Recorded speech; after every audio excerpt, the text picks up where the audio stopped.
ஆற்றை கடந்த நண்பர்கள் தமிழ் மொழிபெயர்ப்பு. காட்சி 1. கதை மஞ்சள் நிற முயலுடன் தொடங்குகிறது. அது ஒரு ஆற்றின் அருகே வந்துள்ளது.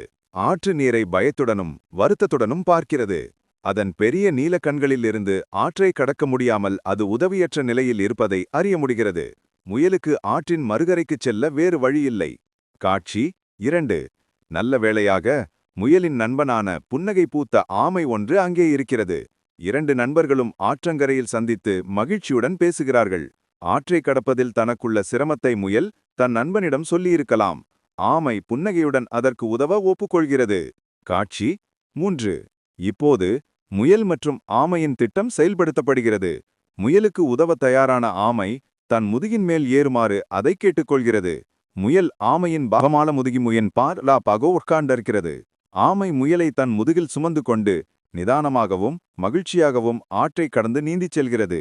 ஒருவருக்கொருவர் உதவி ஆற்றின் நடுவில் பயணிக்கும் இந்த காட்சி அவர்களின் நட்பின் வலிமையை காட்டுகிறது. காட்சி 4. இறுதியாக ஆமை முயலுடன் ஆற்றின் மறுகரைக்கு வந்து சேர்கிறது. முயல் மகிழ்ச்சியுடன் குதித்து ஆமைக்கு கையசைத்து, அதாவது முன்காலை உயர்த்தி விடைபெறுகிறது. அதன் முகத்தில் பெரிய புன்னகை தெரிகிறது. ஆமை மகிழ்ச்சியுடன் திரும்பி நீந்திச் செல்கிறது.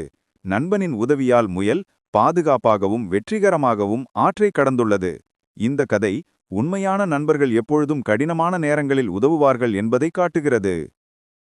நீங்கள் பதனமா சேனலை சப்ஸ்கிரைப் செய்து மணி பொத்தானை அழுத்தவும் மறக்காதீர்கள்.